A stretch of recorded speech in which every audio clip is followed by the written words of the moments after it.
Welcome to the Great Detectives of Old Time Radio. From Boise, Idaho, this is your host, Adam Graham. If you have a comment, email it to me, box13@greatdetectives.net. Follow us on Twitter at Radio Detectives and check us out on Instagram. Instagram.com/Great Detectives. If you're enjoying the podcast, please follow us using your favorite podcast software. Today's program is brought to you in part by the financial support of our listeners. You can support the show by mailing a donation to Adam Graham, P.O. Box 15913. That's P.O. Box 15913, Boise, Idaho 83715. You can also become one of our ongoing Patreon supporters for as little as $2 per month at patreon.greatdetectives.net.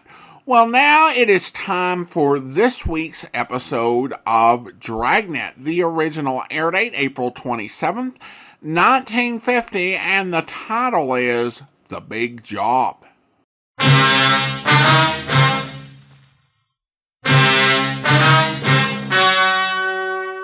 The story you are about to hear is true. Only the names have been changed to protect the innocent. Dragnet.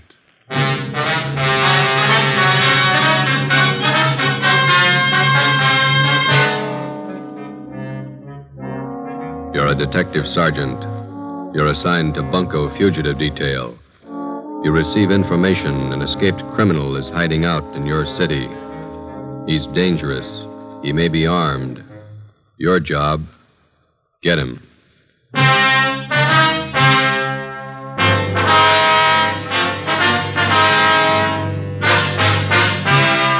Dragnet, the documented drama of an actual crime. For the next 30 minutes, in cooperation with the Los Angeles Police Department, you will travel step by step on the side of the law through an actual case from official police files. From beginning to end, from crime to punishment, Dragnet is the story of your police force in action. It was Thursday, April 27th. It was warm in Los Angeles. We were working a night watch out of Bunko Fugitive Detail. My partner is Ben Romero. The boss is Blaine Steed, captain of Bunko Fugitive. My name's Friday. I was on the way back from communications, and it was 6:45 p.m. when I got to room 38, squad room. Hi. How are you? How about some dinner? Well, we got one to check out first. Here's the teletype. Skipper just brought it in. Thanks. From San Rafael, huh? Pick up and hold for this department one Alfred Garvey. Wanted for suspicion, forgery, robbery. This man poses as a fingerprint expert from San Rafael Police Department. Here's his mug pulled from the Record Bureau. Mm-hmm. We're informed Garvey is registered at the Fair Deal Hotel, your city. Where's that? Over near First and Broadway. Yeah. Please advise us on his arrest, and officers will arrive with warrant signed Chief Police Frank Kelly, San Rafael, California. Shouldn't take long to pick him up. All right, we can eat later, I guess. Hi. Hi, Max. What are you doing around? I thought you took off on vacation. I am. Just came back to pick up some stuff in my locker. Soft touch. Sure. Listen, the wife's got the car there. You guys going anywhere near North Main and Daly? Yeah, we're going to leave right now. Oh, okay. Let me grab my coat. All right. You live out near Highland Park, don't you, Max? Yeah. Well, I took the kids shopping in the car this afternoon. Had to get them shoes for our vacation. You'd sure scuff up the toes in a hurry. All right, you all set? Let's go. Where you going on your vacation? Big Bear. Gonna stay the whole 3 weeks. The in-laws own a cabin up there. They even pay the utilities for us. It's pretty nice. Only one trouble. What's that? They're coming with us. Oh. Where'd you park? In the captain's stall. All right.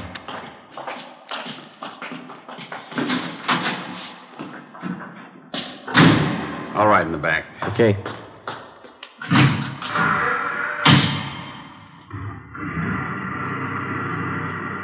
You two still working on that Valley case?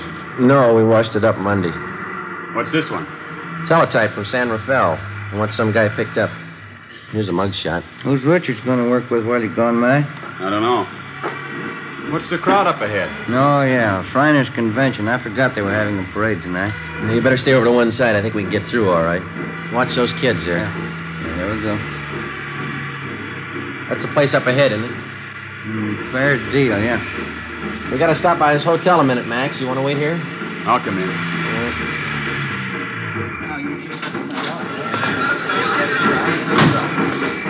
It's a big turnout for the parade, huh? Yeah, it's a big crowd. Fair Deal Hotel. Look at those rates. 35 cents a day, $2 a week.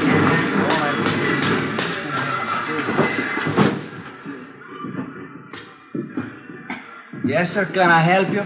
Police officers, would you look at this picture, please? All right. Maybe registered as Alfred Garvey. Garvey sure came in yesterday. The picture makes him look old. Is he in now? Well, let's see. Garvey, room 307. The key's gone. He must be in. Thank you. Yes, sir. Elevator's down there at the end of the hall. Okay. The elevator's in use. Let's take the stairs.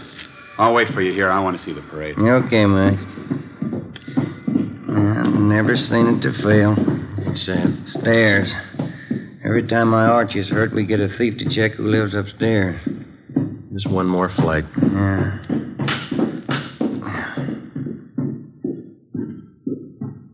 305, 307. Door's open. Let's have a look. Come on. It's empty. Nothing in the closet. Yeah, pretty fast checkout. Came from downstairs. The lobby. Come on. Yep. Come on, hurry up. Hey, stop him! Stop that guy, police! The police! It's Maxwell. Max, are you all right? Went out the door. Blue suit. It was Garvey. He shot your friend. Call an ambulance. He ran out the door. He shot your friend. Come on, Ben. Call that ambulance, will you?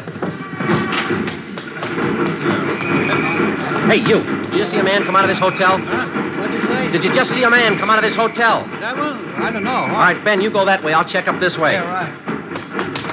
What does matter? Watch where you're going, huh? Did you see a man running up this way just now, about my height, blue suit? Huh? No, I didn't see anybody. Did you see anybody? Hey, boy. Yeah, you want a paper, mister? No, listen, did you see a man running by here a minute ago in a blue suit? Well, maybe. I didn't notice it. You want a paper? I'm sorry. Sorry, lady.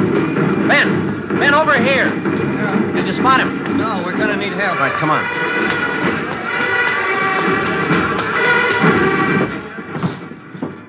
I called the ambulance.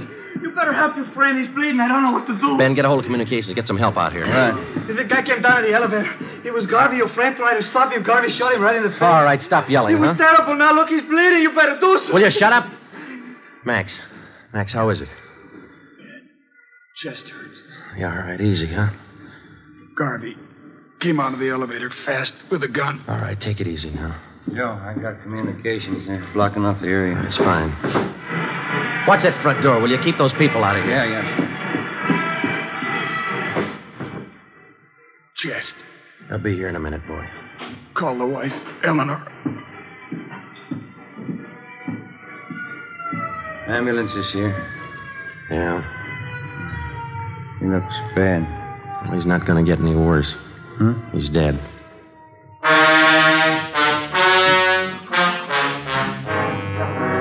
The name on the personnel report said John Warren Maxwell, Sergeant, Los Angeles Police Department, badge number 10377. Nearest living relative, wife, Eleanor Jean Maxwell. Dependents, John Maxwell, Jr., 6 years. Deborah Lee Maxwell, 2 years. Death in line of duty, April 27th, 7:15 p.m. John Maxwell's body was removed from Georgia Street to the county morgue. At 7:45, a special detail of men from Homicide and Bunco Fugitive were on the scene to aid in the investigation of the killing. The neighborhood where the Fairdale Hotel was located was covered for a half-mile around. By 9 o'clock, the parade was over and the area was cleared. We had a single lead to work with.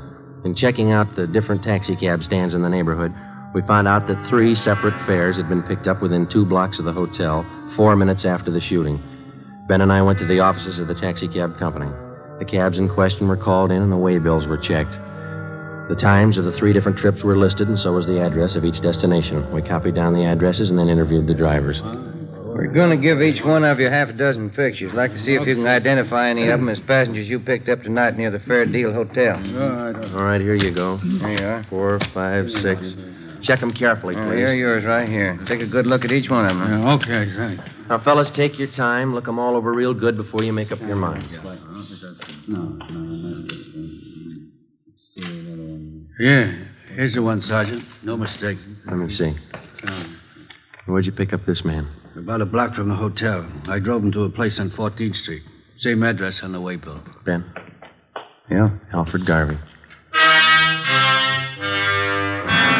Ben and I, along with Ricketts and Chandler from Homicide, drove out to the 14th Street address. Another small transient hotel. The clerk on duty identified Garvey from his mugshot. He said the suspect had called at the hotel at about 7:45 that night and asked to see one of the guests, Mrs. Lorraine Thomas. The clerk said he told Garvey Mrs. Thomas was out, that she hadn't been there for 4 days. Ricketts and Chandler went on stakeout in the lobby of the hotel, and Ben and I went up to the second floor to stake out Mrs. Thomas's room. Friday, 11:25 a.m. Lorraine Thomas returned to the hotel and was taken into custody. We took her to Homicide and questioned her for more than an hour. She admitted that she was acquainted with Garvey, but that's all. 1 o'clock. We went to Clifton's cafeteria for lunch. Here, take this tray. Thanks. Silverware? Get here a little earlier, you wouldn't get it. Look at that lineman. You were the first one he ran to after the shooting. Well, Garvey doesn't have many friends in Los Angeles. Maybe that's why he looked me up. I'll have the mixed green salad, please. Kind of worked this Garvey do, do you know? He told me he was in the Merchant Marines. Coleslaw. Some of that potato salad, please. Do you know what he does in the Merchant Marine? He told me a steward. French dressing, please. Do you know any of his friends in town? No, I don't. Rye bread. Can I have an extra butter, please? French roll. What kind do you want, Ben? Now, give me some of those biscuits. Thank you. Does Garvey usually stay at the Fair Deal Hotel when he's in town? I don't know. That split-piece soup sure looks good, doesn't it? We told you that the police up north were looking for him. Yeah, I know you did. Like I told you, I've been out with him a few times. That's all I know about him. He must have introduced you to some of his friends. I'll have the prime ribs there. Rare. That piece there. How about it? Did you ever meet any of his friends? Yeah, one or two. No gravy. Meatloaf, brown gravy. Remember any of the names of his friends? I just met him, that's all. I don't remember. Let me have a roast turkey. Go kind of heavy on that dressing, will you? Did you ever go out with any of them? No. Why do you think Garvey went to your hotel after the shooting? I don't know. Maybe he figured you'd hide him. I don't know why he should. He killed a man and headed straight for your place. Doesn't make you look too good. I can't help that. I like some of those string beans, please. Miss Thomas, you know it's going to go hard on you if you're holding back information on Garvey. I'm not. Why don't you take some of that summer squash, Joe? It's good for you. Oh, I can't eat that much. When'd you first meet Garvey? About 3 years ago, up in St. Helena. You might as well keep your nose clean. How do you mean? We're going to reach you, Miss Thomas. You might as well tell us all you know. Look, if Garvey's killing people, I don't want to have any more to do with him. We do. Now, where is he? I told you, I don't know. Squash, please. You said you had a little boy, didn't you, Miss Thomas? Do we have to talk about it now? I thought we were going to have lunch. How old's your little boy? He's 7 years old. Where is he now? He's in school up in San Francisco. Isn't his line going awful slow? It's lunchtime. You know that cop that Garvey killed last night? Mashed potatoes, country gravy. You hear what I said? Yes, I know he killed a cop. He had a little boy, too. There's nothing I can do. No potatoes, thanks. Yeah, there's something you can do, Miss Thomas. You can tell us where Garvey is. If I knew, I'd tell you. French fries, please. You're kidding us, Miss Thomas, but we're not going to kid you. You know a lot more about this than you're telling us. Maybe I do, but I'm scared. Who are you afraid of? Look, why can't you count me out of this? I don't want any part of it. You're in all the way. The only way you're going to get out is to tell us what you know. He'll kill me. Suppose something happens to me, nobody's going to worry about my kid. You don't have to worry. He's not going to find out. No dessert, please. They'll both kill me. Both? Who's the other one? Oh, what's the use? Trouble, no matter what you try to do, nothing but trouble. Garvey's working with somebody, is that it? His name's Jack Fleming. Yeah? They made me promise to cover for him. Give them a place to hide out whenever the heat was on. Then you know where they are. No, I don't, and that's the truth. Why do they need a place to hide out? You said Garvey killed a cop. What about Fleming? Hey, Joe, you better move along. Oh, I'm sorry. What about Fleming? We're going to pull some jobs. All right, we can skip the dessert. Come on. I'll take the check for all of them. Let's go. What kind of jobs? Where? Hold up. Tomorrow night. Three Kings liquor store out in Wilshire. Let's sit down. They're both the same, Garvey and Fleming. They can't hold a gun without using it. Here's the table. Oh, you dropped your tray. I'll get you some more. Don't bother. I'm not hungry anymore.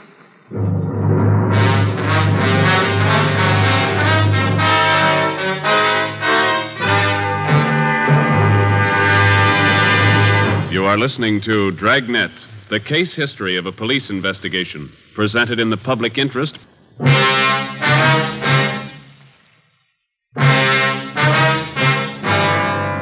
Saturday, April 29th. Last rites were held for Sergeant John Maxwell, and he was buried at Holy Cross Cemetery. A guard of honor from the police department was present, along with most of the men Maxwell had worked with in Bunko Fugitive detail. The chief of detectives delivered a short eulogy, and one of the men from the department band sounded taps over the grave. We got back to the office at noon, checked in at the record bureau. The photocopy room had taken negatives of Garvey's and Fleming's coming out mugs and made duplicates that were distributed to all officers. The stakeouts continued at the Fair Deal in the 14th Street Hotel where Lorraine Thomas was staying. She was put under protective custody. Ben and I, Ricketts and Chandler, went on stakeout at the Three Kings liquor store on Wilshire Boulevard. It was a large, modern place, and it did a volume business, especially on Saturday night. Ricketts and Chandler covered the store from the outside. Ben and I were stationed in the supply room at the rear of the place, where we had the main counter and most of the store in full view. We set up a prearranged signal with the clerk on duty, and if and when Garvey and Fleming showed up, the clerk was to accidentally knock an empty bottle off the counter. We waited until midnight. Nothing happened. It's the first customer in half an hour. It's kind of slow. Yeah. Wait a minute. Here comes another one. No sale. It's a woman.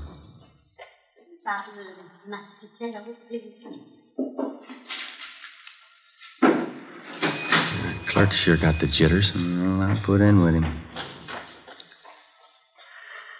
Well, I could go for a hamburger. Why didn't you eat dinner? I wasn't very hungry then. Oh, I got an almond bar. You want it? Yeah, thanks. Wait a minute. Another customer. Yeah, man. Can't see his face too well with that hat on, can you? That's Fleming. Come on. Police officers, get your hands up. Watch it, Joe. You're hitting. He's going out the front. Come on. Ricketts and Chandler stopped him. Yeah, he's down. Watch him. Get the gun. Yeah. Yeah, here it is. That's Fleming, all right. Ricketts, call an ambulance. What's the score? Looks like one in the shoulder and legs, too. What about Garvey? I don't know. What do you think? Fleming stopped all the slugs. Yeah. Let's ask him. The wounded suspect was treated at Georgia Street Receiving Hospital and then booked into the prison ward at the General Hospital. At 11 a.m. the next day, we questioned him, but he refused to admit that he even knew Alfred Garvey. We re-questioned Fleming for the next 3 days with no results. The stakeouts continued. The search went on. There was no response to our APB. Garvey was still at large. As far as we were concerned, there was only one way to get directly to Garvey, and that was through Fleming. We called on Lorraine Thomas again and asked her that if she'd try to get some information on Fleming, try to get him to talk and to tell her where Garvey was. I'm not even sure if he knows where Garvey's hiding. He must have a good idea. Even if he has, he's not going to tell me. He wouldn't trust me that far. He'll go further with you than he will with us. He won't even give us his name. I'm afraid it's up to you, Miss Thomas. Why can't you let me out of this? Hey, look, figure it this way. You knew about Fleming and Garvey. You knew they were in town. You knew what they were up to. You didn't break your back to save that dead cop's life. Garvey shot him. I didn't. You knew he was a killer. You knew he had a gun. What do you want me to do? Get close to Fleming. Visit him every day till he talks. But he doesn't trust me, I told you. Then get him to trust you, will you? Do favors for him. He wants to contact friends to raise money for a lawyer. Help him do that. Run errands. Do anything for him within reason. Suppose he finds out about the holdup. that I told you about it. He's got a long stretch ahead of him. He won't bother you. They'll kill me if they find out. They wouldn't wait a minute. They won't find out. All right. Won't be my fault. Al did the shooting. He killed the cop. Let him square it up. He'll square it with the court. There's only one trouble. Yeah? Maxwell's wife and kids. How does Al square it with them? On the morning of May 8th, suspect Jack Fleming was removed from his private room and wheeled down to the X-ray lab on the pretext of treatment. While he was absent, a dictaphone was placed in his room by a sound crew from the crime lab. Fleming was then returned. That afternoon, while Ben and I listened in on earphones in the next room, Lorraine Thomas paid her first visit to Fleming. We had briefed her on how to proceed in getting a suspect to talk, in particular, to reveal Garvey's hideout. It was a slow process. For the next 15 days, between the hours of 2 and 4 in the afternoon, Mrs. Thomas visited Fleming while Ben and I monitored their conversation in the adjoining room. For 15 days, despite all her shows of confidence, Fleming refused to confide. He was sullen and close-mouthed. Some afternoons he would hardly speak to her. On the 16th day, his mood seemed to be improving. Here. Let me fix that pillow for you, Jack. There. Is that better? Yeah. That's good. Thanks. I got in touch with Dave and Johnny like you asked me to. Huh? What'd they say? Well, they said they could get you the money for the lawyer the day after tomorrow. And Dave said he might be over to see you tonight. Yeah, that's fine. Once I get a lawyer, I'll stop worrying. I stopped by Danelli's place, too. Pop Royce wasn't there. I'm going back tomorrow to see him. He ought to be able to help. You've been okay, Larry. I won't forget it. Oh, that's what friends are for. Jim, sure sorry you had to get it this way. Forget it. I can give it back where it came from. Say, I brought you some new magazines, a couple of candy bars. Swell. Put them over here near the bed, will you? Yeah, sure. Let me get them for you. There, Jack. See, I'll put them right here on this table. I'll bring you some more tomorrow. Oh, that's fine. You're going to try and see Pop Royce again tomorrow? Yeah, they told me he'd be in around noon for sure. If I don't see him then, I'll keep trying till I do. Yeah, that's it. Oh, listen. There's something else. Sure, Jack. Come here. I don't want to talk loud. The cops might have bugged this room. Yeah. Sorry. A little closer. Okay. Tonight, I want you to go to George's joint, the Blue Moon, down on South Flower. Yeah? And ask for George at the bar. He's usually around from 11 on. Uh-huh. Tell George you've seen me. He'll know it. Then tell him to take you to Al. Take me to Al? Yeah, Al Garvey. George knows the place. Yeah. Okay, Jack. And keep your mouth shut. Don't talk to anybody but George. He knows the place. All right, Jack. It'll help you out. Well? Yeah. It's a long wait. Get paid. Let's go. 10:45 p.m. A detail of 3 cars followed Lorraine Thomas to the Blue Moon Tavern on South Flower Street. We parked down the block and watched her go in. At 15 minutes past 11, she came out with a small fat man in a dark blue suit. They got in a tan-colored coupe and drove south. The cruiser cars, using 3-way radio, tailed the coupe alternately out through the Echo Park area and then back to the starting point at the Blue Moon Tavern. Lorraine Thomas went back into the bar with a man and 20 minutes later came out, caught a taxi, and took it to her hotel on 14th Street. We drove back to the office. It was 5 minutes past 1 a.m. That's it? I get it. Bunko Fugitive, Friday. Lorraine Thomas, Sergeant. He showed me the place George did. Where? We drove past it. 1032 Alamo, apartment 3. Is Garvey there now? No. George said he's supposed to be there tomorrow in the afternoon, 5 o'clock. George said I'll have to go alone. Are they watching the place? I think so. Garvey's staying with another man. They got guns. You know where Garvey is now? George wouldn't tell me. We can't afford to tip our hand. How do we know Garvey will be there at 5 o'clock tomorrow? That's just it. We don't. May 9th, 3 p.m. An immediate stakeout was placed at the suspected hideout. A detail of 20 plainclothesmen began filtering into the neighborhood in the vicinity of 1032 Alamo Street. The 3-story apartment house at that address was checked thoroughly and then covered on all sides. Apartment 3 on the first floor was checked out, too. It was registered to a Thomas King, whom the manager identified as Alfred Garvey from his mugshot. To avoid pedestrian casualties, we toured the immediate vicinity between 3 and 4:30 that afternoon, advising residents and storekeepers to clear the street and stay inside. At 4:35 p.m., the men in the detail took up their assigned positions. We waited. Hold that light, will you, Jim? Yeah. Thanks. Awful lot of trouble for that punk Garvey.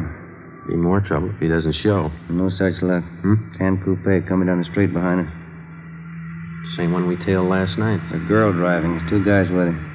Yeah, Garvey's one of them. They're pulling up. Ready? Oh, wait a minute. All right, let's go.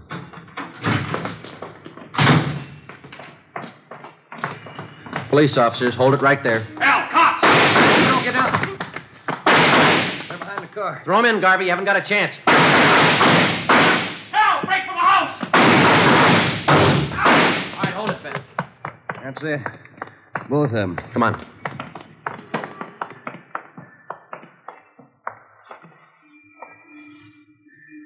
Both dead. Garvey. The other guy.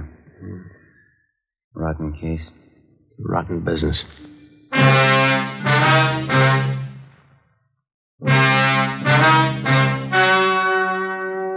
The story you have just heard was true. Only the names were changed to protect the innocent. On August 2nd, trial was held in Superior Court, Department 93, City and County of Los Angeles, State of California. In a moment, the results of that trial.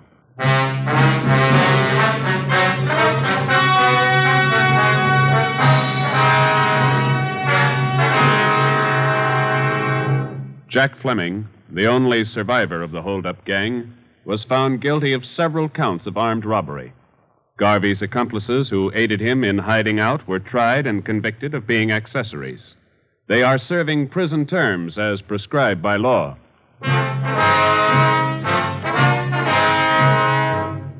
You have just heard Dragnet, a series of authentic cases from official files. Technical advice for Dragnet comes from the Office of Chief of Police W.A. Wharton, Los Angeles Police Department.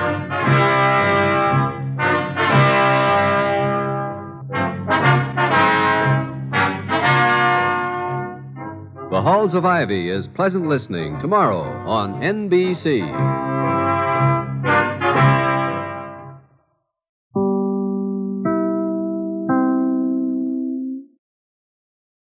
Welcome back. Maybe I should have included a warning for people who are getting hungry, because it was getting close to dinner time when I was listening to that. And the cafeteria scene was causing me all kinds of problems. This sounds good. I think I really am hungry.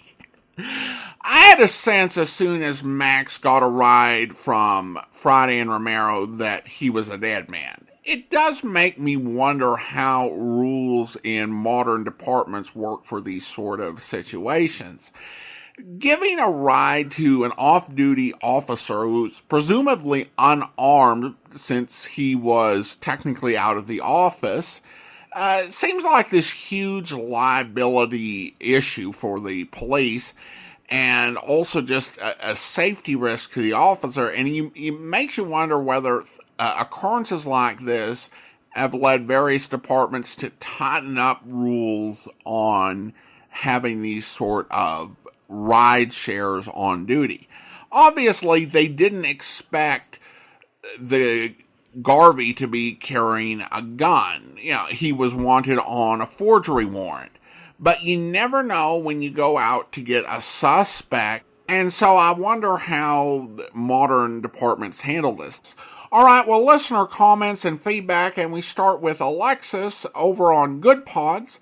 And Alexis writes, regarding the big watch, once again, the sound effects make this theater of the mind crystal clear. And I definitely agree, and there are some really good effects on this week's episode as well. The sounds of the parade and the sounds of the cafeteria, very distinct. And the sound of the cafeteria, it made it so you could taste it, but that may just have been me. And also, I want to thank Alexis for rating an episode of Mr. Chameleon, the Barton paid for murder case, as well as the Dangerous Assignment episode, The Stolen Computer Blueprints. And then we also have comments on YouTube. Prime Alien writes regarding the big book. Adam, you do a fantastic job. Thanks for all the hard work. We appreciate you. And then also a nice, awesome, and many thanks from Ezurg. Well, thank you so much. Appreciate your kind comments. Now it's time to thank our Patreon supporter of the day. And I want to go ahead and thank John. John has been one of our Patreon supporters since September of 2016, currently supporting the show at the Shamus level of $4 or more per month. Thank you so much for your support, John. And that will do it for today. If you're enjoying the podcast, please follow us using your favorite podcast software. And if you're enjoying the podcast on YouTube, be sure to like the video, subscribe to the channel, and mark the notification bell. All those great things help YouTube channels continue to grow, and we really appreciate when people do them. We'll be back next Saturday with another episode of Dragnet. This weekend, check out Public Domain Video Theater, videotheater.greatdetectives.net, or on our YouTube channel, it's another Bulldog Drummond movie. And we'll be back on Monday with another adventure of the Falcon, where... Babbling about. I just picked up a little number who's out of her mind to meet the Falcon. You interested? Nope. Blonde, 5'2". I said I wasn't in. Figure that would put Venus to shame. Oh. What's her name? Judy Wainwright. Never heard of her. You will. She just killed Al Compton. Ken Brady's boy? That's right. She wants to hire you. Is that why you called me? Yeah. Well, tell Miss Wainwright I'm not interested. You're being smart, Mike. What do you mean? Well, strictly between you and me and the guy who's hiding under your racing form, this little girl hasn't got a prayer. Not a chance, huh? No. She's up the well-known creek without a paddle. I bet the jury won't take 20 minutes to strap her into the chair. You want to hear the story she tried to give us? No, never mind, Sergeant. You always foul up a story. Tell Miss Wainwright I'll be over to hear it myself. I hope you'll be with us then. In the meantime, send your comments to box13@greatdetectives.net. Follow us on Twitter at Radio Detectives, and check us out on Instagram, instagram.com/greatdetectives. From Boise, Idaho, this is your host, Adam Graham, signing off.